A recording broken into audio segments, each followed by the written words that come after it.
Hello, I'm Ollie and this is Criminally, where I talk about crime, pulp, horror, that kind of thing. Today, 10 books I want to get to in my Read What You Own challenge.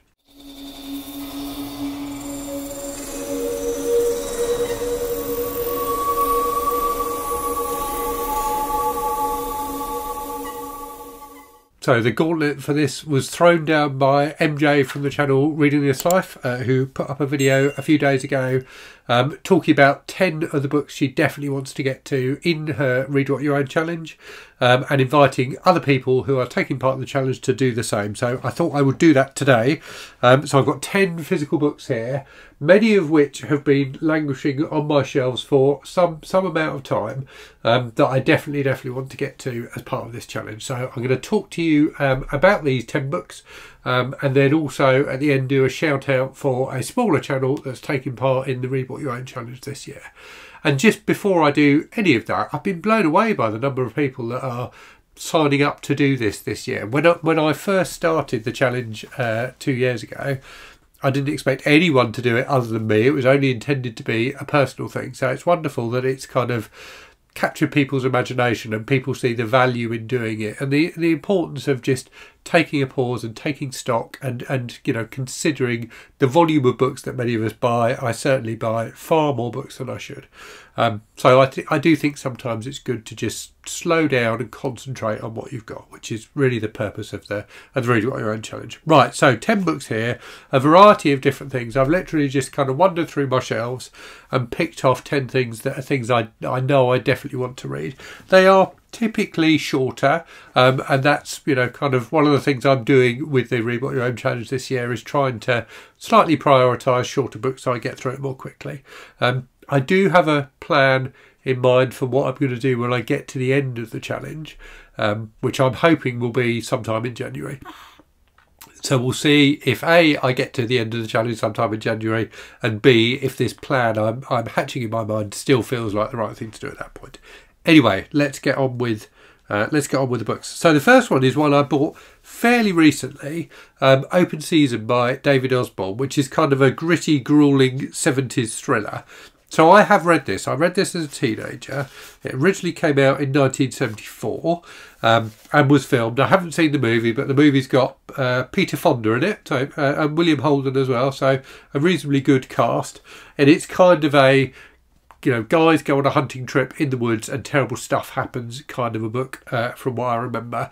But I do enjoy this kind of like slightly nasty 70s thriller. I think it's interesting to read books like this now with a modern eye and, you know, reflect on how much things have changed in entertainment and in society generally.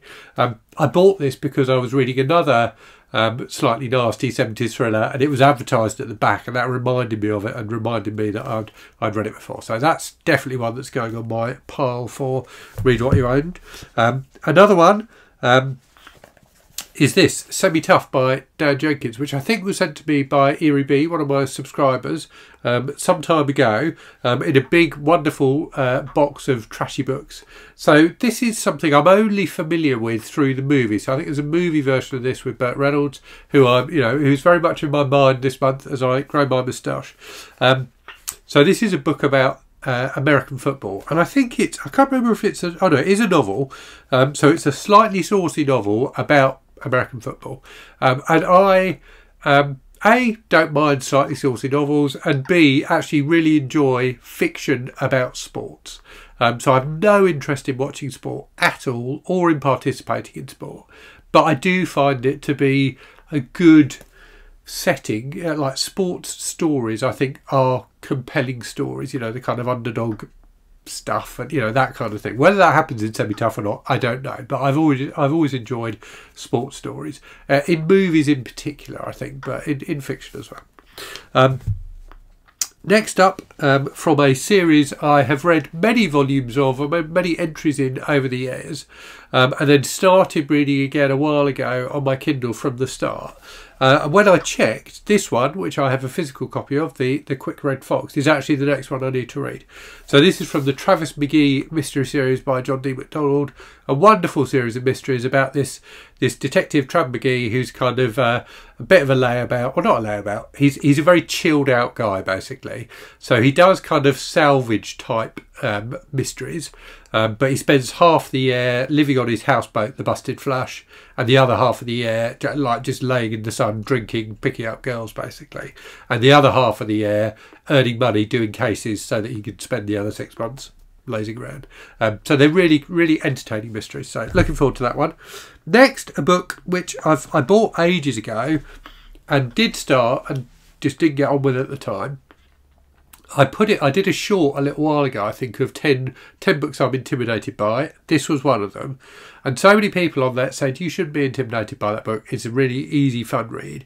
And then Rachel from the Shades of Orange channel featured it in her top 10 dark reads of this year the other day as well. And loads of people in the comments on that video were saying what a fantastic book it is. So it is Rebecca by Daphne du Maurier, the classic kind of prototypical domestic thriller. So yeah, really looking forward to giving this another go, and hopefully I'll get on with it better this time round. Okay, next, a book that was sent to me, and apologies because I can't remember who sent it to me, but it was sent to me by a subscriber some time ago. The book is Peace by Gene Wolfe. Loads of people in the comments, or a number of people in the comments, have said what a good book this is. And I have read Gene Wolfe in the past. So I read, I think, the first 3 volumes of his fantasy series, The Book of the New Sun, which I really enjoyed. So this is supposed to be a wonderful, wonderful book. Again, it's kind of a similar vintage to Open Seas, and probably SemiTough as well, actually. It's kind of mid-70s. But yeah, loads of people have said this is good, so I definitely need to get to it. Next, a book by my favourite author, Ed McBain. So I've talked a few times on the channel about the 87th Precinct series, which is my complete run of the 87th Precinct series is there. My favourite mystery series ever, my favourite book series ever. McBain also wrote a number of different things under his like legal name, Evan Hunter, as well as under Ed McBain. So this is Alice in Jeopardy, which he wrote as Ed McBain. And this is one of his final books. So this came out in 2005. I think, I'm trying to remember what year he died. He died in 2005, so this may even have been published posthumously. So this was, I think, to be the first in a new series. So he's best known for the 87th Precinct series. He also wrote another series, the Matthew Hope series, about a lawyer.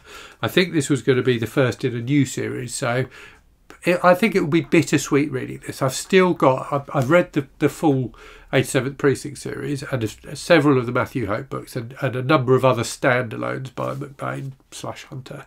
But I've still got, he wrote a ton of books, so I've still got dozens of books by him yet to read, which I'm going to gradually, work my way through. I'm not going to rush through them because, given he's my favourite author, I don't want to, I don't want to run out of books to read by him.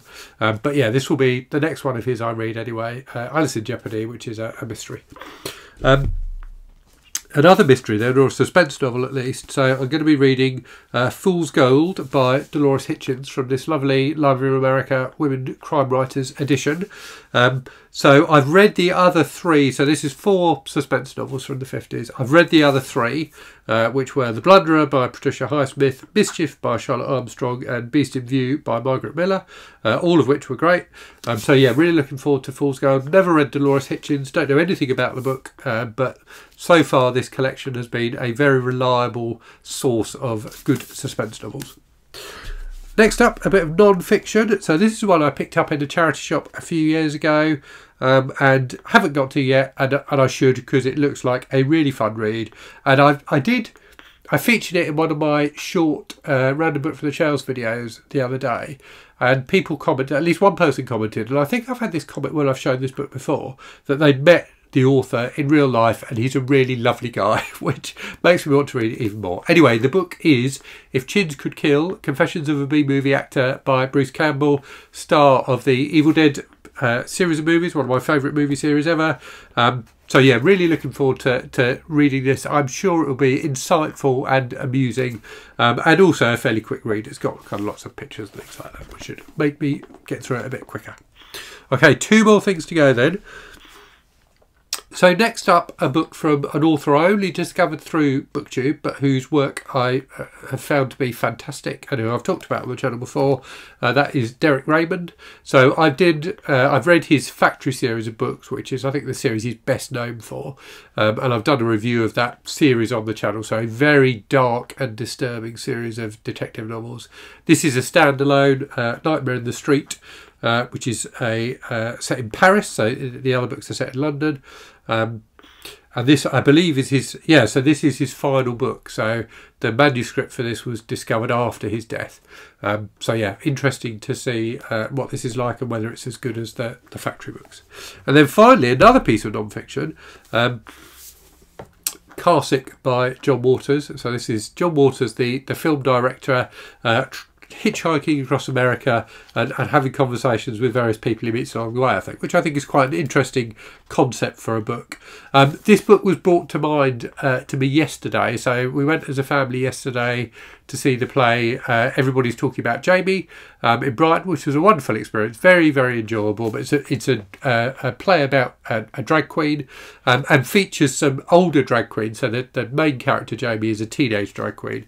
It features some older drag queens as well, who reminded me very much of Divine, who obviously had a very famous working relationship with John Waters, starred in many of John Waters' movies.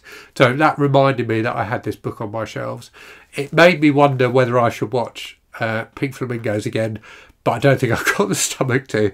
Anyone who's seen Pink Flamingos will know that it is rightly considered to be one of the most disgusting films of all time. It really is. It's very funny, but it's also absolutely disgusting. So I don't think I'm going to read that again. I don't think I'm going to watch that again, but I am going to read Caric by John Waters. So that's the 10 books. So I did something a bit similar to this a while ago. I did a shopping my shelves video for the Read What You Own challenge, but these are 10 that are all books I've been meaning to get to for a while. So definitely going to get through these 10 during my challenge. I may even pick up one this month. Let's see. So yeah, those are 10 books from me. Anyone else doing the challenge, if you're watching this, feel free. This is kind of an unofficial tag, so feel free to do a similar video of your own. So let's end with a shout out then. So as I said at the start, I've been blown away by the number of different channels that have signed up to do this year, and it's a wonderful way for me of discovering new channels, because I tend to get tagged in the videos when people do them as the creator of the challenge. So it's a nice way to come across channels that I wouldn't have come across otherwise. One of those channels is MJ James Writes. So this is another MJ, not the MJ from Reading This Life. This is MJ James, who is a writer and booktuber. So watched her video talking about her taking up the challenge this morning. Really enjoyed it. So yeah, do check out her channel. She is currently at 77 subscribers. So let's see if we can get her over that magic 100. So yeah, check out her channel, subscribe if you like the look of it, and thank you very much, MJ, for taking part in the Read What You Own challenge this year. Okay, that's me done. Let me know if you've read any of the books I talked about in this video. Let me know if you're taking part in the Read What You Own challenge. And as always, thank you very much for watching. Hope you're safe and well out there. Hope you're reading good stuff, and I'll speak to you again very soon. Cheerio.